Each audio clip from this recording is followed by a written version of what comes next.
Thank you all for being here. Mr. Secretary, formerly Mr. Governor. Energy Nice Week, to see sir. you. How's it going? Everything good? Yes, sir. That's great.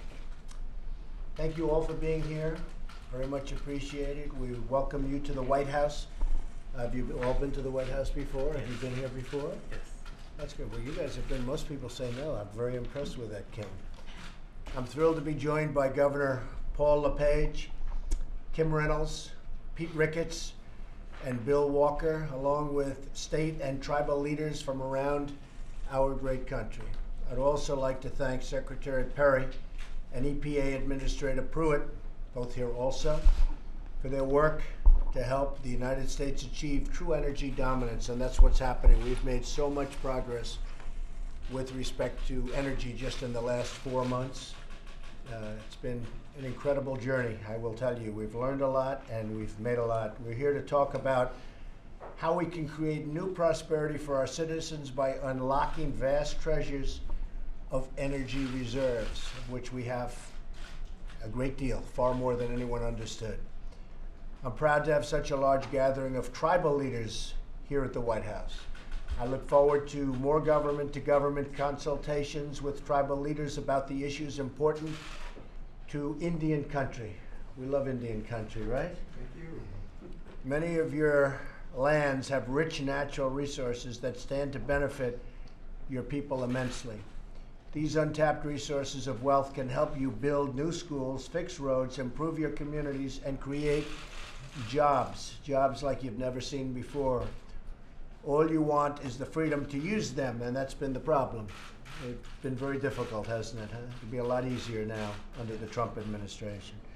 For too long, the federal government has put up restrictions and regulations that put this energy wealth out of reach. It's just totally out of reach. It's been really restricted. The development itself has been restricted, and vast amounts of deposits of coal and other resources have been taken out of your hands, and we're going to have that changed. We're going to put it back in your hands. These infringements on tribal sovereignty are deeply unfair to Native Americans and Native American communities who are being denied access to the energy and wealth that they have on their own lands. Many of our states have also been denied access to the abundant energy resources on their lands that could bring greater wealth to the people and benefit to our whole nation. We're becoming more and more energy dominant. I don't want to be energy free. We want to be energy dominant in terms of the world. From my first day in office, we've taken swift action to lift the crushing restrictions on American energy. Scott Pruitt has done an amazing job, an incredible job in a very short period of time, and most people love him. There are a couple that don't, but that's okay, right? We're also putting our people back to work by doing this.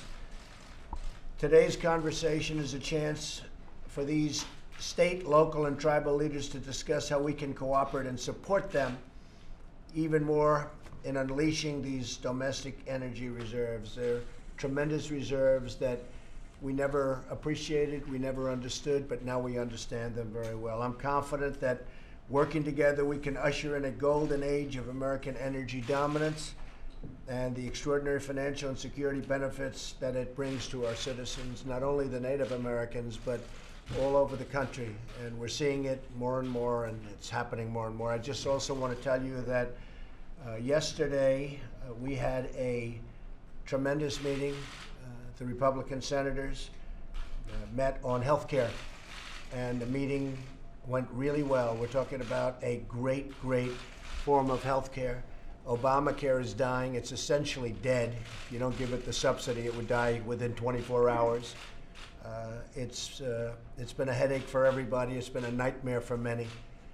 And we are looking at a health care that would be a fantastic tribute to our country, a health care that will take care of people finally for the right reasons and also at the right cost. Be a tremendous reduction in cost from what Obamacare is. Yesterday in Alaska, a great state, they had it was announced a 216% increase.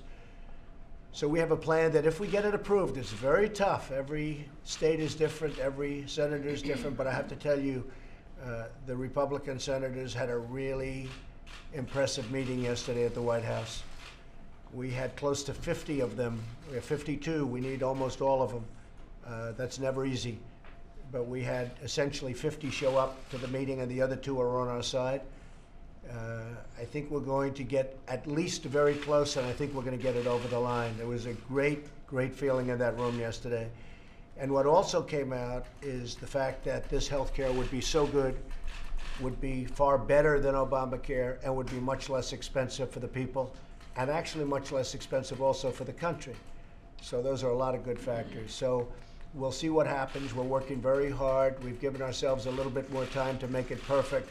That's what we want to do. I think this has a chance to be a great health care at a reasonable cost. People can save a lot of money. We get rid of the mandates. We get rid of so much. Got rid of a lot of the taxes. All of the bad parts of Obamacare are gone. Essentially, it's a repeal and replace.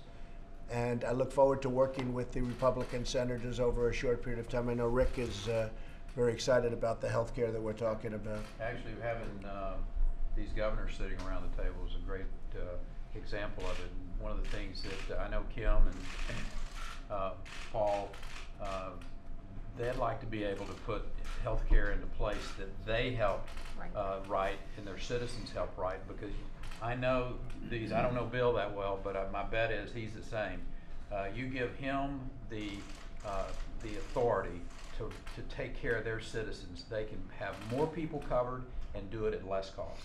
Yeah. I'm quite confident. Well, we're sending a lot of it back to the states where it belongs, and this will be something really special if we can get it done. Always tough. It's probably the toughest subject from the standpoint of approval, because every state is different. Every state has different needs.